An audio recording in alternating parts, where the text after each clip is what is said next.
Hey there, I'm Julie. Just turned 30 and life's kicking off with a new gig at the central office of the ad agency where I've been busting my butt for the last 8 years. This promotion? Feels like finally hitting a long-awaited jackpot. Life wasn't always handing out wins though. Growing up, my mom was tough as nails, not the nurturing type. After Dad passed away, she sort of checked out, hooked up with some young guy, and the next thing you know, my sister Sarah and I were pretty much on our own. Today, I walked into the shiny central office, my heart pounding with a mix of nerves and excitement. The place was buzzing like a beehive, screens flashing, phones ringing, and keyboards clacking, a symphony of the grind, you know? My boss, Mr. Carter, was another story. Picture a guy who looks like he's never cracked a smile in his life. First thing he said to me wasn't even a hello. He just looked me up and down and grunted. "Hope you're as good as they say. We don't have room for slackers here." "Thanks, I'll do my best," I replied, trying to keep it cool while thinking, great, this dude's gonna be a joy. The office was my new battlefield. I set up my space, a tiny desk with a view of the brick wall next door, prime real estate, right? But hey, it was mine. I was ready to dive in, make those ads that people can't stop talking about. Sarah called me during lunch. Her voice was a little escape in the middle of the corporate chaos. "How's the first day in the big leagues?" she asked. The boss seems like a piece of work, but what's new?" I sighed, popping open my salad box. "You've handled worse. Just show him what you're made of," she encouraged. "You know it. How's Lily?" I always checked in about my niece. That kid was like the daughter I never had. Singing her heart out as usual. I'll send you her latest video. She's got talent, Julie. The rest of the day was a blur of briefings, meeting the team, and trying not to let Mr. Carter's sour attitude get to me. When I finally packed up to leave, the office was almost empty, just the cleaners left doing their rounds. As I stepped out into the cool evening air, I felt a mix of exhaustion and exhilaration. This was it, the next chapter. And no matter how tough the boss or how long the hours, I was ready to make it count. For me, for Sarah, and heck, for Lily too. I wasn't going to let anyone down, not this time. If anyone ever tells you the first day at a new job is the hardest, they haven't stuck around long enough to see the second. Today at the office was proof enough that things were just heating up, and Mr. Carter was at the center of this inferno. I got in early, armed with a strong coffee and a thicker skin than yesterday. My desk was still in disarray, papers here, files there. It looked like a tornado had a dance party. I was sorting it all out when Mr. Carter strolled in, his eyes zeroing in on me like I was the bullseye on a dartboard. "Julie, this campaign for Del Monte's, it's not hitting the mark. Redo it. I want fresh ideas on my desk by tomorrow morning," he said, dropping a file thick as a brick in front of me. His tone wasn't exactly what you'd call friendly. "Understood, I'll get on it right away," I replied, keeping my voice steady. No way was I giving him the satisfaction of seeing me sweat. The rest of the morning was a blur. I plowed through the Del Monte's campaign, sketching out concepts, tossing half of them, and sketching some more. By lunch, my trash bin was a crumpled paper cemetery. No biggie, this is what I signed up for, right? I barely noticed the time until my stomach growled loud enough to compete with the chatter around me. I grabbed my lunchbox and headed to the break room, hoping for a quick escape from the madness. That's when Tina, one of the graphic designers, waved me over. "Hey, Julie, rough morning with Carter, huh? Saw him dump that workload on you," she said, sympathy written all over her face as she bit into her sandwich. "Yeah, he's got high expectations. Just gotta roll with it," I shrugged, trying to sound more confident than I felt. "Just watch your back, okay? He's notorious for being tough on the newbies. Thinks it weeds out the weak or something," Tina muttered, her eyes darting around like she expected walls to listen. The afternoon was a marathon. Meetings back to back, with barely a minute to breathe. I was running on fumes by the time 5 p.m. rolled around, but quitting time was a joke around here. Mr. Carter made sure of that. He called me into his office just as I was about to shut down my computer. "Julie, let's see what you've got for Delmonts," he said, not even looking up from his screen as I walked in. I laid out my ideas on his desk, explaining the concepts and how they could really resonate with our target audience. He flipped through them, his face unreadable. "This is better, but it's not there yet. Rework this and this."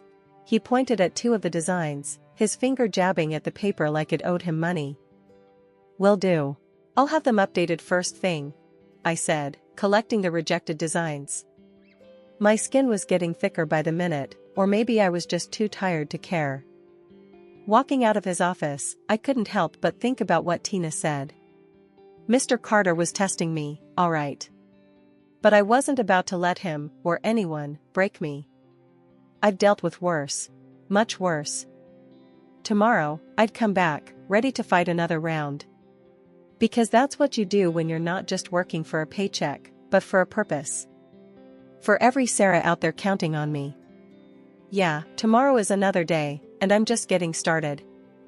The day started just like any other. I swiped my badge at the office door, coffee in hand, bracing myself for another round with Mr. Carter. But that morning, my phone buzzed with a call that turned my world upside down. "Is this Julie Sullivan?" a serious voice asked when I answered. "Yes, speaking. What's up?" I said, trying to balance my phone between my shoulder and ear as I booted up my computer. "This is St. Mary's Hospital. It's about your sister, Sarah. I'm sorry to inform you that she suffered a heart attack this morning. She didn't make it. We need you to come to the hospital to handle some formalities." I stood there, phone still pressed to my ear, the buzz of the office fading into a distant murmur. "Sarah, gone?" It felt surreal, a bad dream I might wake up from. I managed to mumble a thank you and hung up. My hand shook as I grabbed my purse and headed to Mr. Carter's office. He was on a call, looking annoyed as usual. I knocked, and he waved me in, not missing a beat in his conversation. "It's my sister, Sarah. She passed away this morning. I need to leave," I said, struggling to keep my voice steady. He stared at me, his expression softening for a split second before hardening again. "Look, Julie, personal issues are your own. If you start taking time off every time something happens, I might as well find someone else who can commit." The harshness of his words stung, but I was too numb to react with the anger I felt bubbling inside. I rushed out of his office, out of the building, barely noticing the blur of the city as I hailed a cab to the hospital. At the hospital, the reality of the situation hit me hard. I signed papers, nodded through condolences, and somehow made it through the motions. Then I remembered Lily. School was almost over, and she'd be wondering where her mom was. I left the hospital and made my way to her school. My heart pounded as I waited outside, watching the gate like a hawk until I saw her familiar little face. She smiled when she saw me, skipping over in her usual carefree way. "Hey, Auntie Julie. Did Mom send you to pick me up?" Lily asked, her backpack bouncing as she hugged me. I took a deep breath, the words stuck in my throat.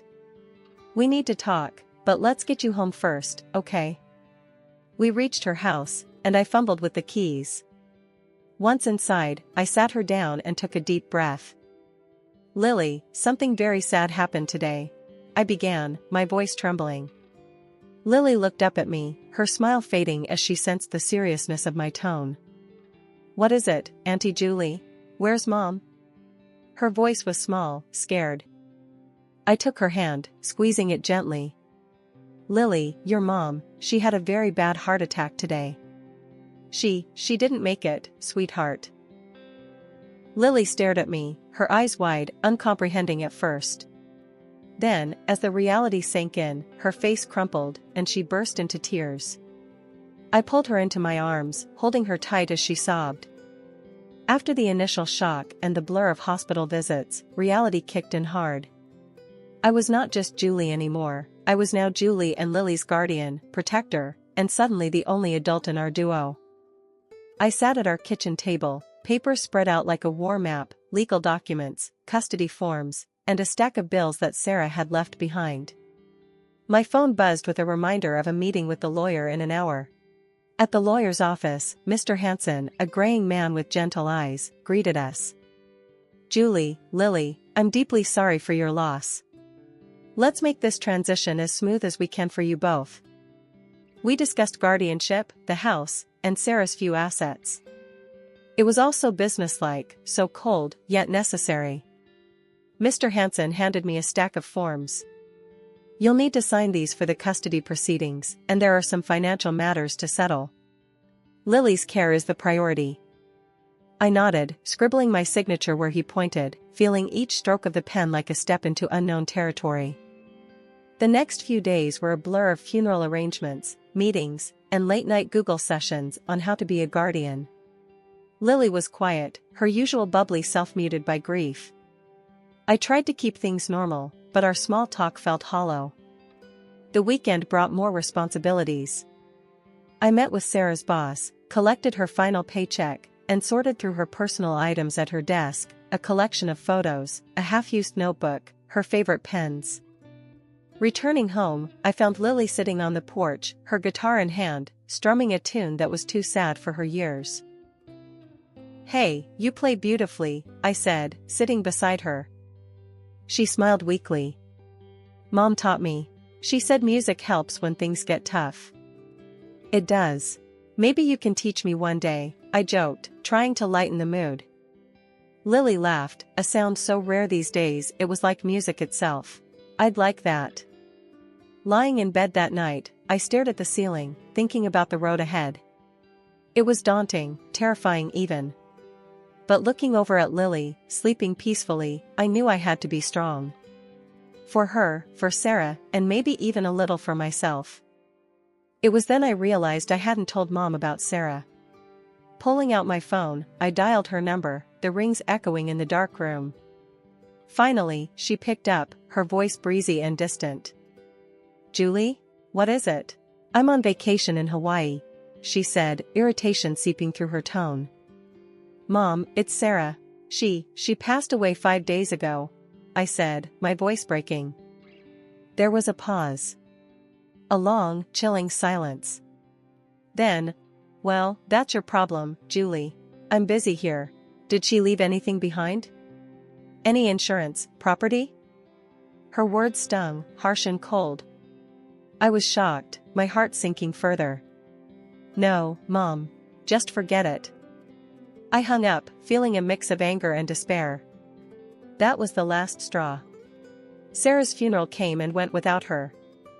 I barely thought of her after that. I focused on Lily, found a nanny to help out, and took custody. Adjusting to life with Lily was no easy task.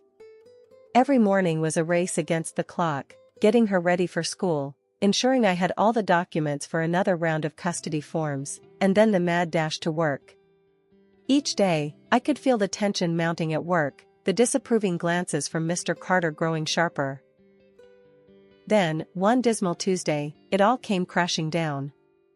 I walked into the office, the morning buzz unusually tense.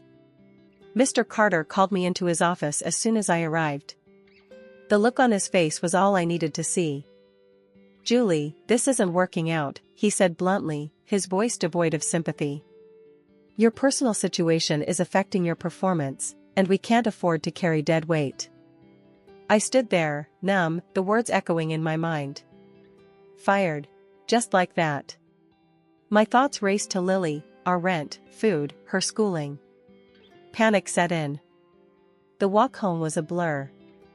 My mind was a mess of fear and worry. How were we going to survive? What would happen to our little family now? These questions pounded in my head with each step I took. When I got home, Lily was there, a look of surprise crossing her face as she saw me. "Aunt Julie? What are you doing home so early? Is everything okay?" I sighed, the weight of the day's events settling around my shoulders. "No, honey, it's not okay," I admitted, sitting down heavily. "I lost my job today. I don't know what we're going to do." Lily's eyes widened, her face filled with concern. She chewed her lip, thinking. Then, without a word, she disappeared into her room. A moment later, she came back, holding her backpack. It was stuffed with bills. She poured out a mountain of dollars onto the kitchen table. I stared in shock, never having seen so much cash at once.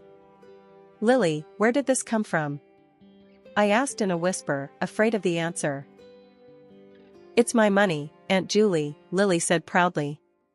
"I earned it by singing. Mom helped me set up a YouTube channel a few years ago. I've been posting my songs and videos there." She pulled me over to her computer and opened her YouTube channel. It was filled with videos of her singing, each with millions of views and hundreds of comments praising her talent. The subscriber count was in the hundreds of thousands. I was floored. My niece, who I thought was just dabbling in music as a hobby, had turned it into a lucrative venture. "We won't have to worry, Aunt Julie," she said, her voice muffled against my shoulder. "We can use this money. I can help." That moment changed everything. The despair I felt was lifted by a wave of relief and pride.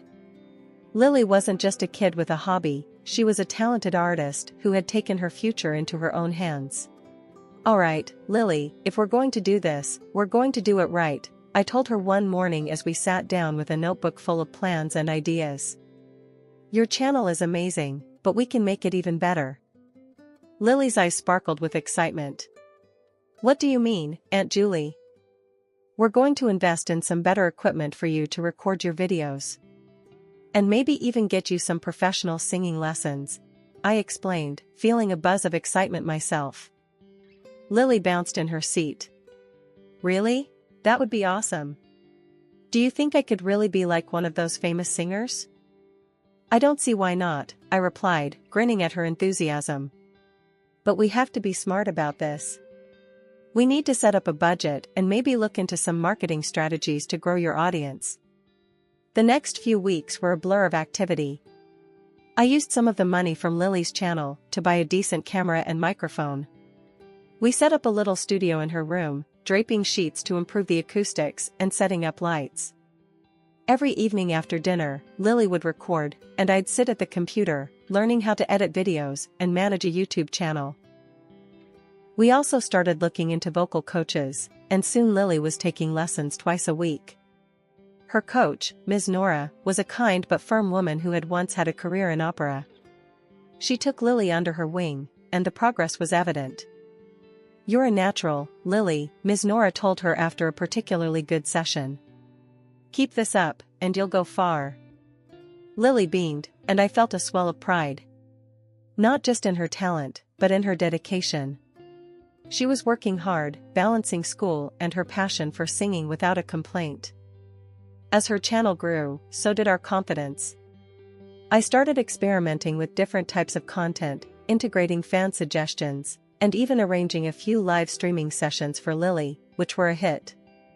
Her fan base grew, and with it, the revenue from her channel. One evening, as we reviewed the month's earnings and expenses, I realized we were actually making much more now than I had been at my job. It was a strange and exhilarating feeling. "Look at this, Lily. You're doing it. You're really doing it," I said, showing her the spreadsheet. Lily hugged me tight. "We're doing it, Aunt Julie. You're the best manager ever." "I'm just following the boss's orders," I teased, ruffling her hair. Several months passed in this manner. Things were looking up, we were not just getting by, we were actually thriving. Then one afternoon, as I was sorting through the mail, a legal notice caught my eye. It was a custody petition from my mother. My stomach churned as I read through the cold, formal language, outlining her intent to claim custody of Lily. Frustrated and a bit scared, I called my mother to confront her about it. I decided to record the conversation, just in case. "Mom, what's this about you trying to take Lily away from me?" I asked as soon as she picked up. "Listen, Julie, Lily is a budding star, and you know it.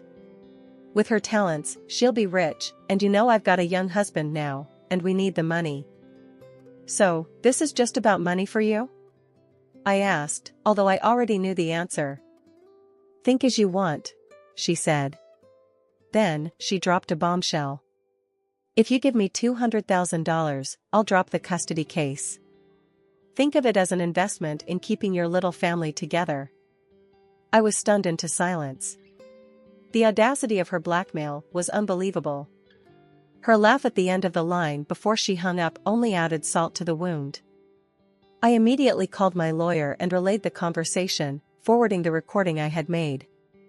We can use this in court. It's clear manipulation and blackmail, my lawyer assured me.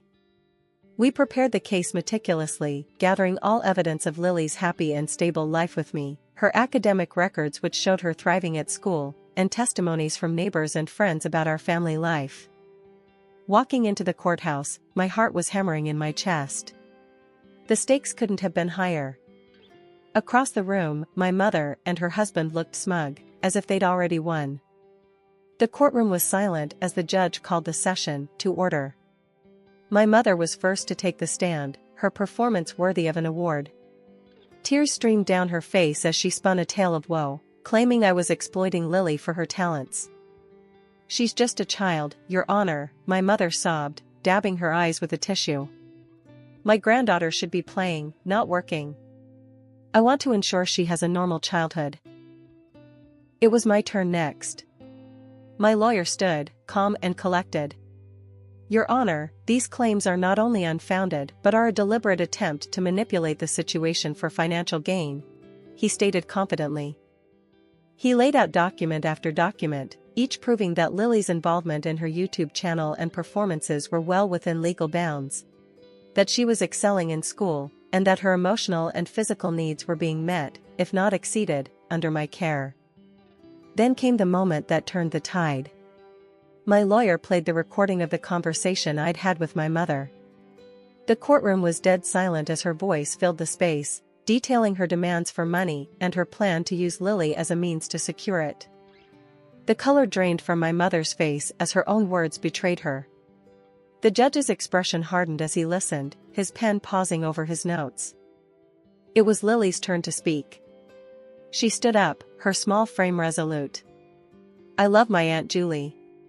She takes care of me, she makes me happy. I want to stay with her. I don't want to go with my grandmother, she said clearly, her voice steady and sure. The judge nodded, taking in her words, then made his decision. Custody will remain with Ms. Julie Sullivan. The petitioner's claims are dismissed on the grounds of attempted financial coercion and lack of genuine concern for the child's welfare. My mother stormed out of the courtroom, her dreams of an easy payday crumbling around her.